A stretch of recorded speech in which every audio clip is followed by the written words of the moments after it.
Hola a todos, bienvenidos a Meeting Marketing. Hoy vamos a tratar el tema de Brand and Content y para todo eso tenemos un grupo de expertos, un panel fantástico.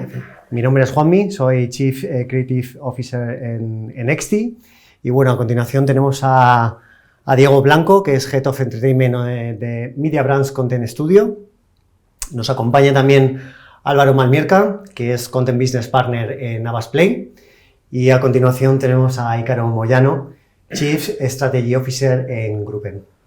Bueno, vamos a empezar un poco con los básicos, ¿no? Y empezar de manera progresiva, con la intención de poner un poco también en contexto este maravilloso mundo de contenidos de marca. Y para todo eso vamos a pasar por el contenido como estrategia publicitaria, ¿no? Al final las marcas pues evolucionan, ¿no? Y digamos de alguna u otra manera bueno, pues hoy por hoy ya no se dedican únicamente a la venta de servicios, de productos o bien de experiencias, sino que han pasado a su vez también a ser parte de medios de comunicación muy basadas en el entretenimiento, ¿no? Que aportan valor y generan esa confianza. Y por abrir así un poco, y claro, ¿el contenido de marca debe de traducirse en ventas? A ver, yo creo que estamos en un momento muy peculiar. Estamos en un momento muy peculiar en el que, y por favor, permitidme la exageración, uno no se relaciona como ciudadano con una marca estrictamente por la calidad del producto o por su precio. Lo que busca es una misma forma de ver el mundo. Yo lo que le pido a las marcas con las que me relaciono es que entiendan la realidad de la misma forma que yo, que tengan un punto de vista, que ese punto de vista implique una renuncia, pero también una apuesta, y ese tipo de proyectos o ese tipo de desarrollo sobre la forma en la que una marca está en la sociedad se consigue a través del contenido. Con lo cual, ¿se traduce a ventas? No lo sé, se traduce a relevancia. Nosotros nos planteamos los proyectos de contenido como aceleradores de relevancia. Al final tienes que identificar cuál es el territorio que tienes en común con tu mercado para que deje de ser un mercado y sea una audiencia, y la estrategia de contenido lo que conseguirá es que además sea una comunidad.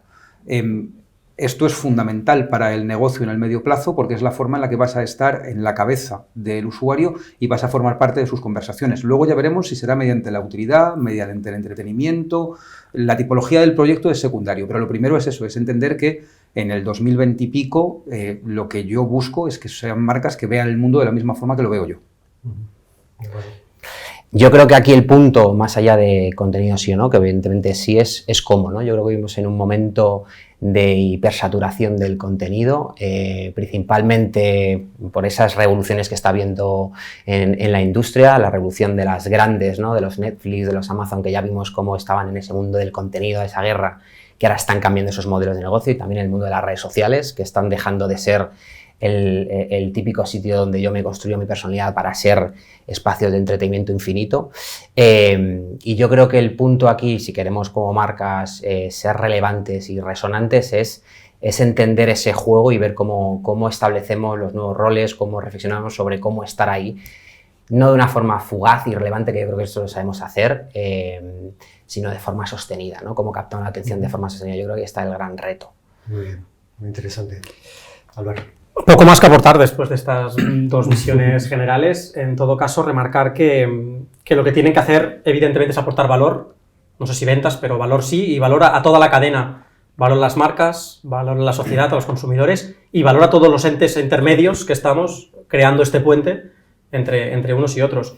Y lo que tenemos que intentar ayudar esencialmente con esta disciplina de la comunicación a las marcas es a ser agentes culturales. O sea, al final las empresas como empresas son parte de la sociedad y como parte de la sociedad tienen un rol también y unas obligaciones en este sentido, y seguramente el Branded Content es el que más nos ayuda a jugar en este rol cultural que las agencias van a jugar en la sociedad. Luego más allá pueden tener su actividad, sus productos, sus necesidades de comunicación, de ventas, etcétera, pero esto es lo que nos lleva más a los valores y a lo que es la esencia en sí mismo de lo que son las marcas.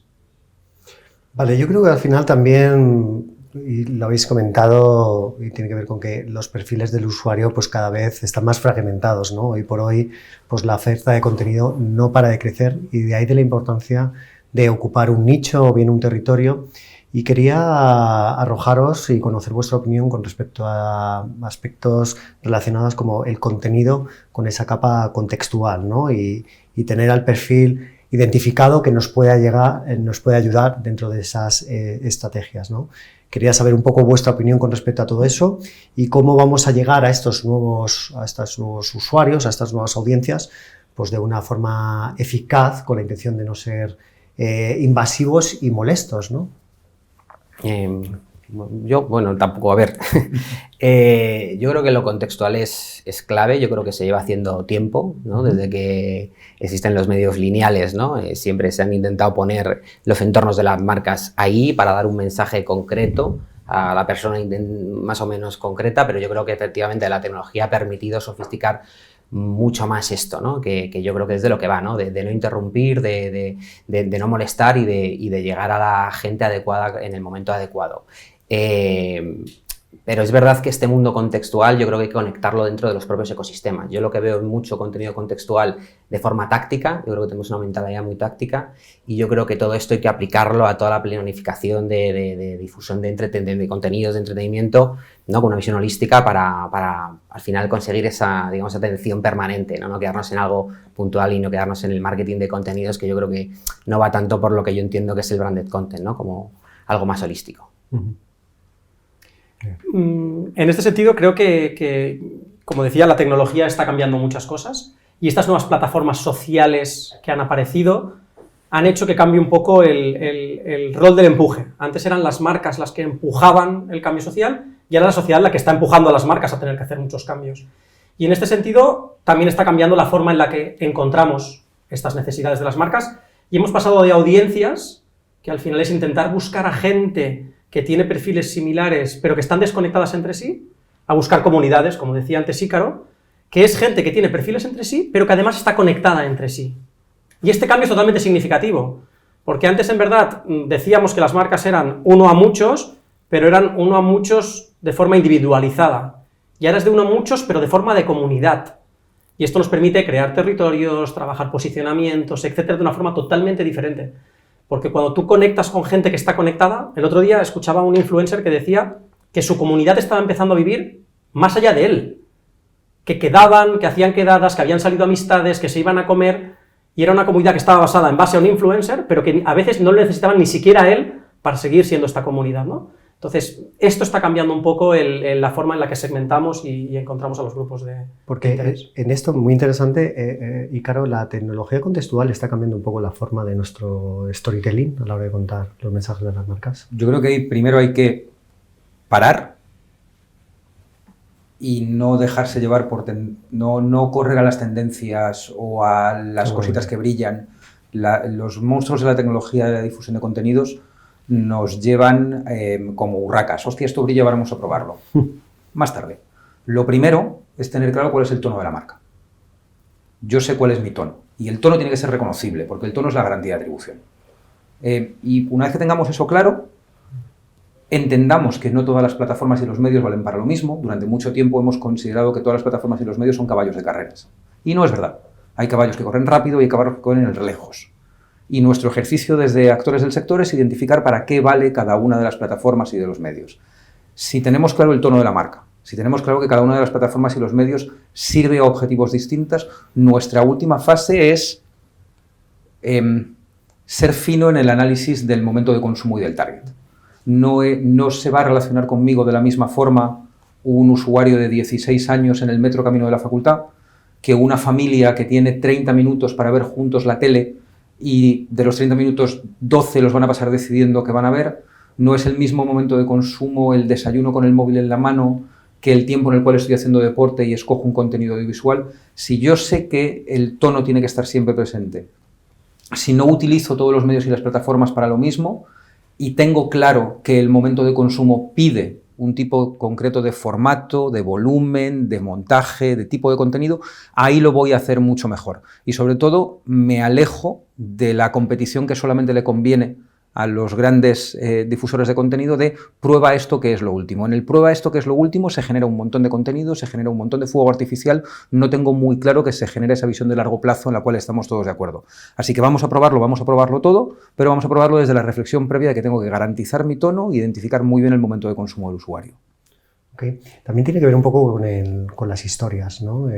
Más que nunca, bueno, pues se cuentan más historias en los tiempos en los que vivimos que años anteriores.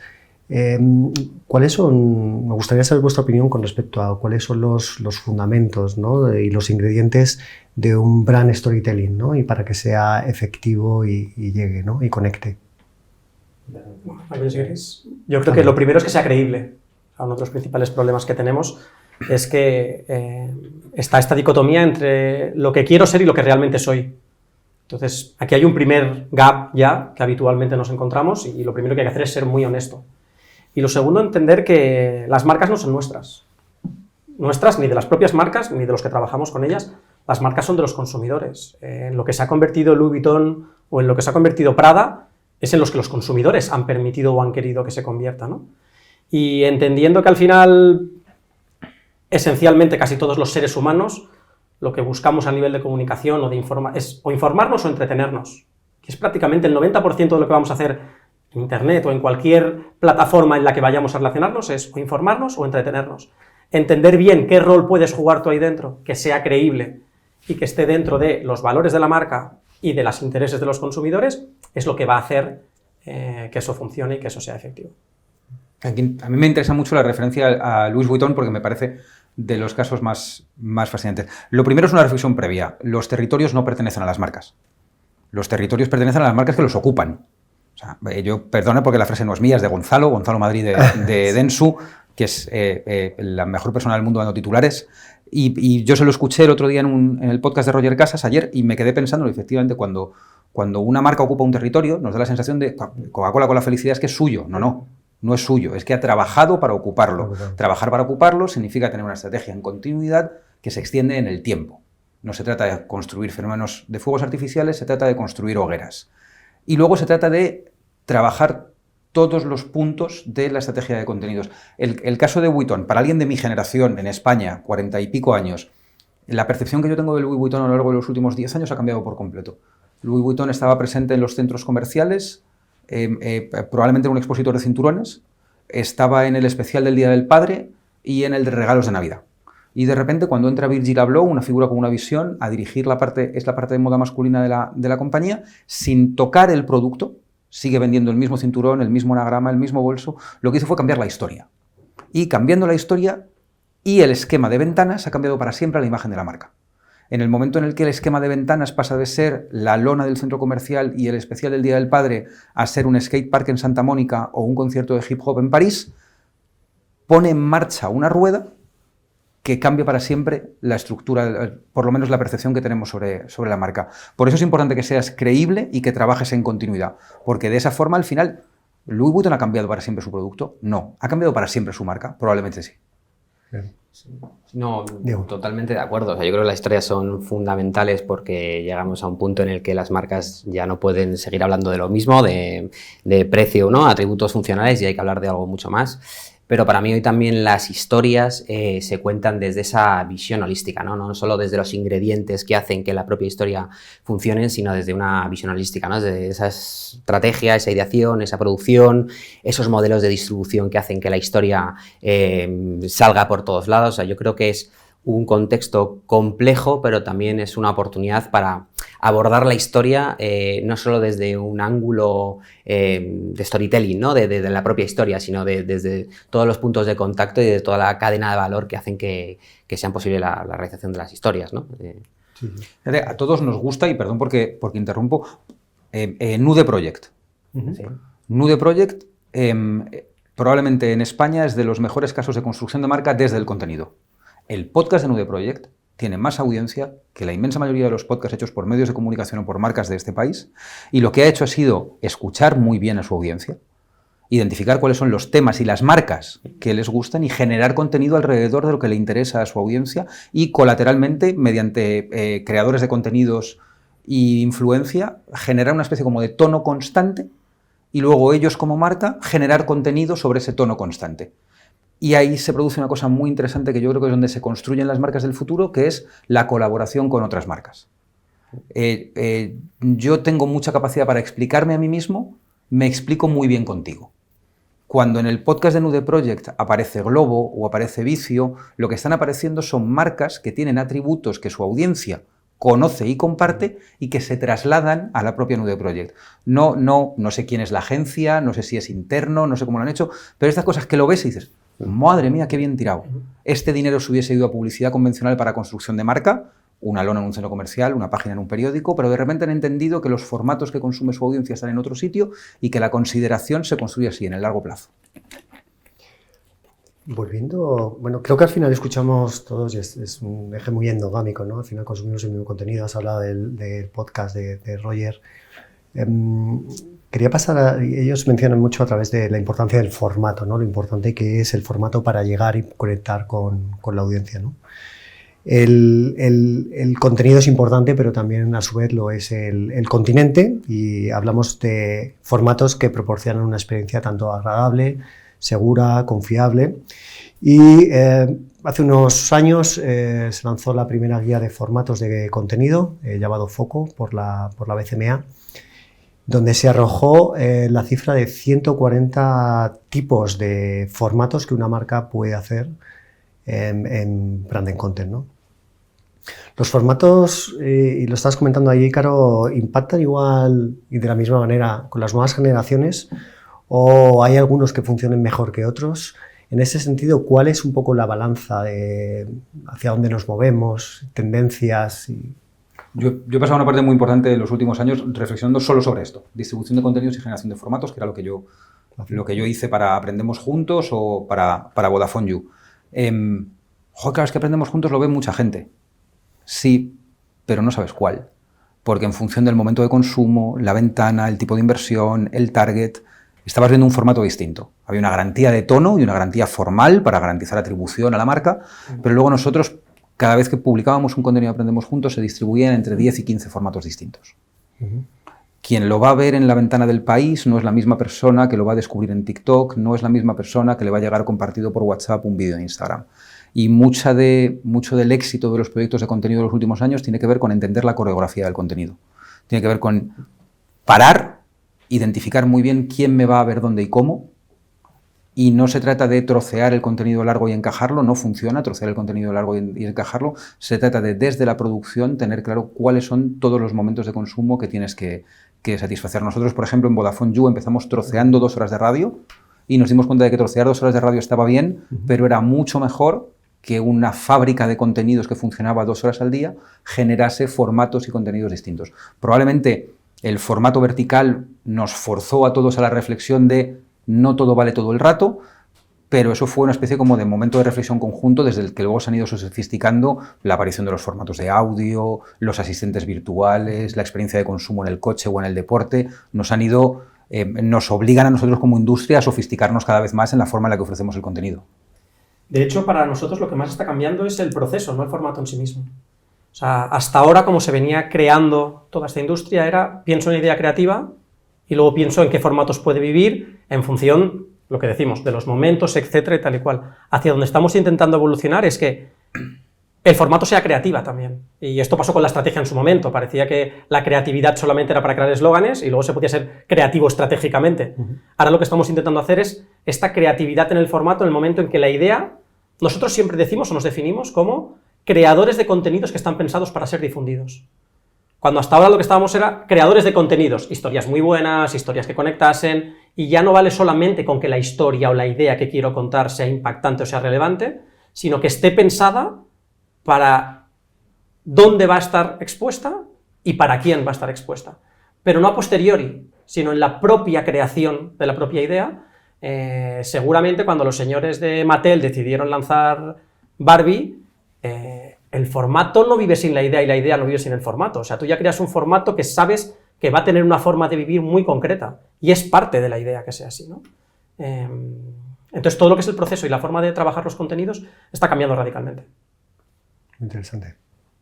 Diego. No, un poco más que añadir, sí, yo creo que lo han dicho todos. O sea, yo creo que es verdad que pensar directamente en formato nos limita, ¿no? Yo creo que hemos estado muy acostumbrados siempre a pensar en ese gran contenido que tengo que meter en una plataforma, en un medio, y ya desde ahí pues veo cómo lo distribuyo de manera alocada, ¿no? Lo meto en YouTube, intento darle ahí todo el push que sea para el alcance. Yo creo que hay que pensarlo todo, como digo, yo creo que lo estamos hablando todos a nivel holístico. Yo creo que los contenidos tienen que tener su propia marca en sí mismo. Yo creo que si hoy en día queremos ser relevantes tenemos que pensar no solo en el formato, sino en ese contenido como marca en sí de entretenimiento, y como marca pues tiene muchas vidas, tiene muchos puntos de contacto, y yo creo que tienes que ver cómo esa marca de contenido tiene sentido para esa persona en ese momento vital que te va a consumir, ¿no? Pues un poco lo Totalmente, que...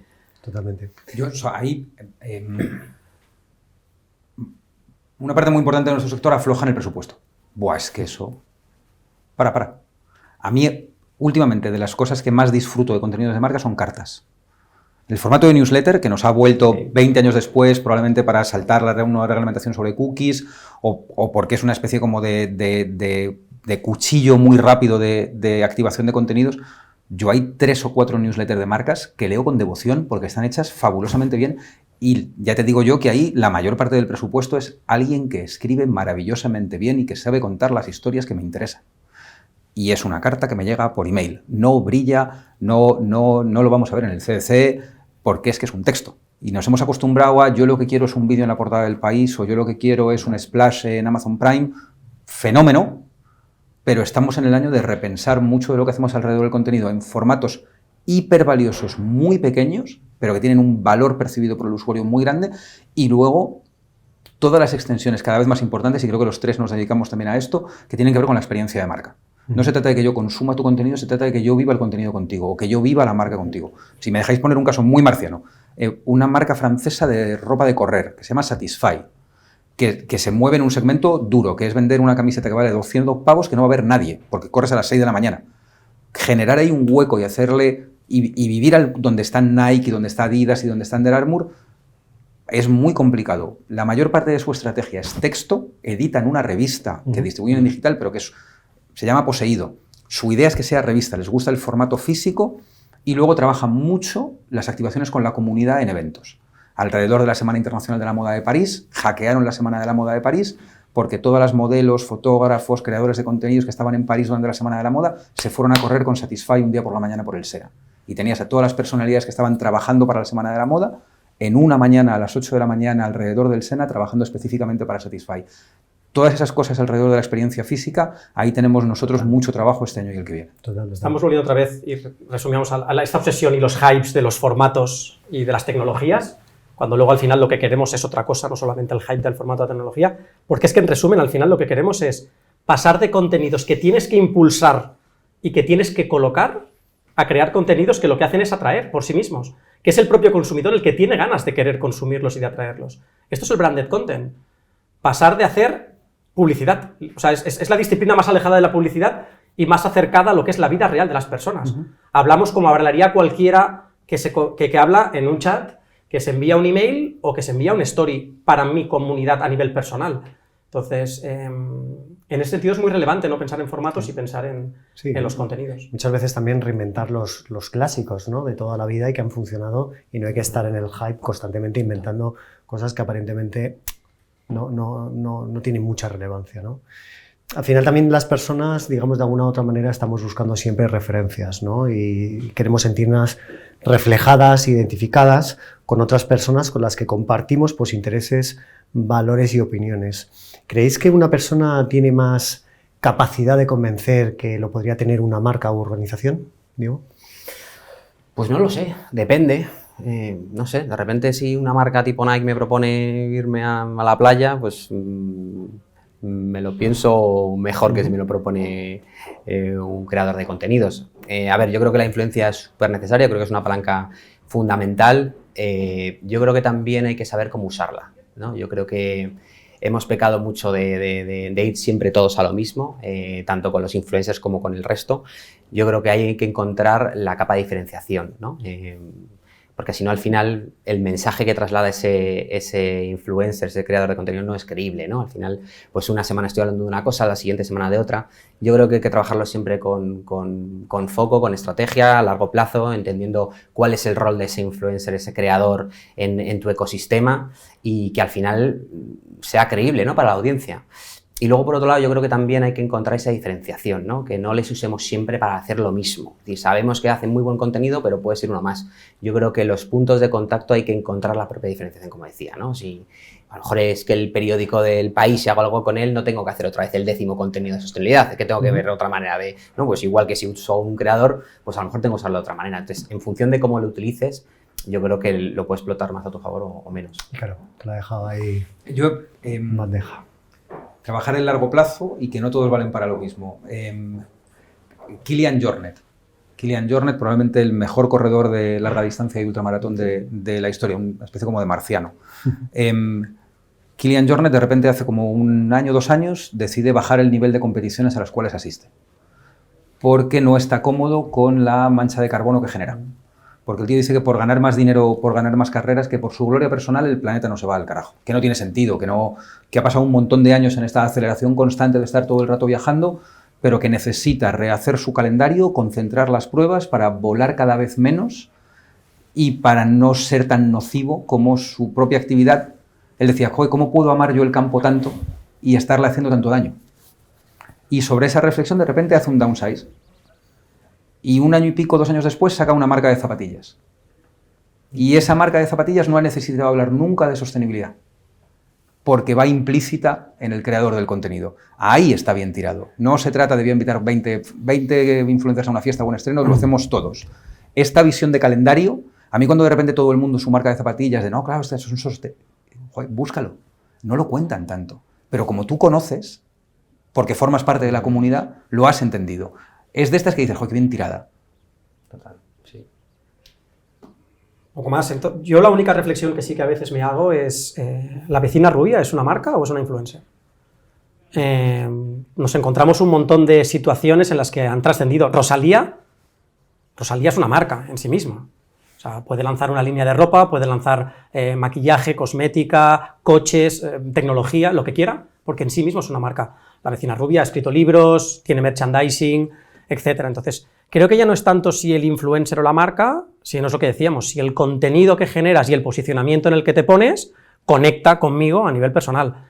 En ese sentido, es lo mismo que ni todo el branded content funciona, ni todo el branded content no funciona o no puede vender o sí puede vender.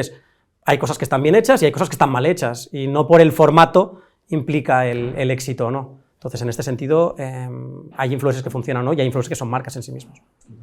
¿Y cuándo nos estamos quedando cortos? ¿O nos estamos pasando un poco ya a saturar y a ser cansinos, ¿no? En la generación de la abundancia de contenido, ¿no? ¿Cuál es el límite o cuáles son las... En la industria en general, ¿no? Está sobresaturada y al final hay que marcar allí. A ver, yo creo que hay que hacer un poco de autocrítica, ¿no? Es así, digo, como la industria publicitaria, ¿no? Yo creo que decimos que hacemos mucho contenido y que estamos en el camino, que creo que lo estamos, pero también hay que ver cuántos contenidos llegan a la gente. No sé, yo hablo con mis amigos y les hablo de proyectos que hay en el entorno y salvo 2 o 3, pues yo creo que hay que hacer un poco de autocrítica. Y luego yo creo que hay que expandirse, hay que encontrar nuevos modelos. Yo creo que hay que dejar de mirarnos un poco el ombligo y abrazar otros entornos, ¿no? Yo creo que en el mundo del entretenimiento que hay bastantes oportunidades, yo creo que ahí las marcas tienen que ir hacia allí y hacia esa industria, porque luego lo otro lo saben hacer, luego esos modelos de distribución, de crear audiencias, yo creo que somos capaces, pero lo que creo es que hay que trabajar en escala, o sea, pensar más en grande y abrazar modelos que sean más sostenibles en el largo plazo, ¿no? No podemos quedarnos en el entorno nuestro más endogámico. Yo creo que no es un tema de saturación, es más de calidad. Yo creo que el buen contenido nunca va a sobrar. Yo creo que no nos cansamos de ver el logo de Red Bull cada vez que vemos un vídeo de alguien haciendo un cuádruple loop con una bicicleta, con un skate o con un coche o tirándose en paracaídas de donde sea. O sea, hay contenido que funciona mejor y contenido que no funciona tan bien, y de ese tenemos que aprender más. Pero creo que en la medida en la que sigamos siendo capaces de hacer contenidos interesantes, atractivos para una comunidad en concreto, a esa comunidad no le va a parecer mal si somos creíbles, si hemos encontrado el buen territorio y si la marca juega un rol que no es puramente impuesto o impostado, mejor dicho. En ese sentido, simplemente lo que tenemos que hacer es seguir haciendo las cosas bien. Habrá formatos nuevos, habrá formas diferentes de hacerlo, pero en ese sentido todo lo que genere interés no va a sobrar nunca, yo creo. Porque yo creo que al final somos un poco responsables, ¿no? De contribuir al cuidado de la salud de las personas, ¿no? En los impactos y en las cosas que hacemos, ¿no? Porque al final no paramos de bombardear a la gente, ¿no? Con eso. Y digamos, de alguna manera, pues pues bueno, eso obviamente pasa todo por la calidad. Y claro, ¿cómo lo ves tú? Calidad, cantidad, ni para ti ni para mí. Es fácil pegarse con el látigo y decir, ¿cabe otro balcón de branded content en un periódico de tirada nacional en su web? La respuesta es no. ¿Vamos a ver más? La respuesta es sí. Ya está. No, pero no nos martiricemos. Está bien, hay audiencias muy grandes y marcas muy relevantes para las cuales el formato que mejor funciona y que mejor tiene que hacer es ese. Pero yo sí creo que estamos ante la oportunidad, estamos ante el reto.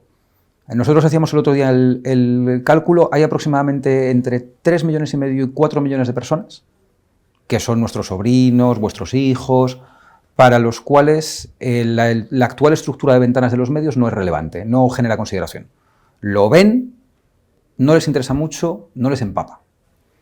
Para esos 3 millones y pico, 4 millones de personas hay que empezar a generar fenómenos de consumo y fenómenos culturales distintos. No se generan fenómenos culturales igual para esa audiencia que se generan fenómenos culturales para mí. No trabaja de la misma forma Nike o Adidas a alguien de 40 y pico que a alguien de 15. Trabajará con Travis Scott para alguien de 15 y con Mbappé para alguien más mayor. Bajo esa reflexión que tenemos todos claros, tenemos que generar experiencias de marca que sean relevantes para entre 3 millones y pico y 4 millones de personas. ¿Y eso va a ser contenido de marca? No lo sé. ¿Va a ser experiencia de marca? Estoy seguro.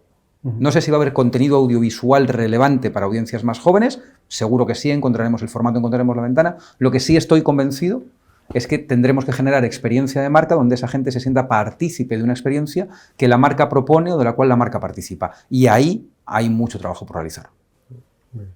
Con la intención un poco de ir finalizando ya, yo creo que es de pregunta obligatoria. Quería saber vuestra opinión en cuanto a innovación, tendencias, hacia dónde vamos, en qué puntos o qué tenemos que mejorar, ¿no?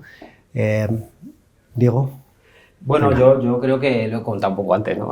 Creo que me he adelantado. Yo creo que tenemos que mejorar en cuanto a modelos de conexión mucho más abiertos, en el sentido que yo creo que tenemos que abrazar industrias, tenemos que abrazar entornos que nos permitan contar historias más grandes y más relevantes.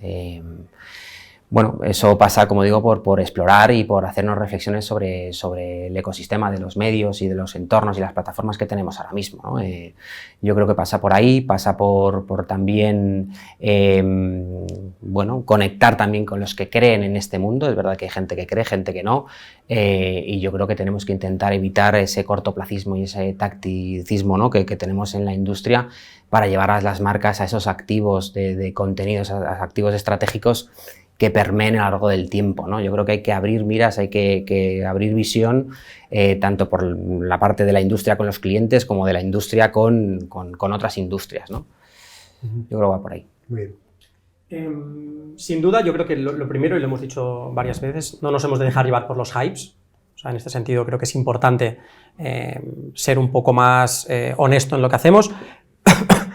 Creo que realmente a nivel de innovación una de las cosas que más nos hace falta como industria en esta disciplina en concreto es trabajar mejor las colaboraciones. Creemos nosotros muchas veces que utilizamos a esos influencers, medios, etcétera, como medios de distribución y no los integramos bien en el proceso propiamente de la creación. Yo no quiero competir con Netflix, yo quiero trabajar con Netflix para crear contenidos. Yo no quiero utilizar a la vecina rubia por la capacidad que tiene de difusión con la comunidad que tiene, sino de co-creación contenidos para esa comunidad que saben cómo funcionan. Pero por terminar y recogiendo un poco con lo que hemos empezado, creo que uno de los grandes retos que tenemos es la medición. ¿Qué le pedimos? ¿Cómo lo valoramos? Y para innovar, decía Einstein que si no cambias nada no esperes resultados diferentes, pero si no sabes medir o comparar si lo anterior con lo que has probado con lo nuevo funciona mejor, peor o de qué manera, es qué parámetros y qué KPIs vamos a utilizar para vender. Tiene que ser venta, tiene que ser notoriedad, tiene que ser relevancia, tiene que ser recuerdo, tiene que ser notoriedad, tiene que ser... ¿Cuáles son esos KPIs o qué es lo que le vamos a pedir para valorar si lo que estamos haciendo o lo que vamos evolucionando es mejor que lo anterior o no? Porque al final probar yo creo que es una obligación que tenemos todos, pero cuando pruebas es ¿he probado y lo integro o he probado para descartarlo? Fallar no es un problema, el problema es si no sabes si has fallado o no has fallado. Entonces creo que a nivel de medición hay muchísimas cosas que estamos utilizando poco. Yo voy a mirar para adentro, por 10 segundos. Yo creo que nosotros como actores de la industria también tenemos que evolucionar nuestro propio rol. Nosotros para las marcas tenemos que estar en dos sitios. Tenemos que ser sus socios de negocio y tenemos que trabajar para su relevancia. Nuestro trabajo está ahí. Nuestro trabajo es entender el negocio de las marcas y ayudarles a que ese negocio sea mejor, desde la medición, desde el análisis, y luego ser la pista de aterrizaje de la relevancia. Entender, ser la membrana entre lo que sucede ahí fuera y la mesa en la que se toma la decisión de dónde está el producto. Y una de las vías de evolución nuevas que hemos visto poco y que tendremos que empezar a ver más de esta nueva forma de trabajo de nosotros también en la audiencia es conectar marcas. Es buscar proyectos donde las marcas cooperen sobre un territorio, cooperen en un formato, trabajen juntas para una comunidad. Muy bien, bueno, pues me ha parecido muy interesante, he aprendido muchísimas cosas, ha sido un placer, gracias por todo. Bueno, finalizamos con esta sesión de Meeting Marketing y gracias a Economía Digital.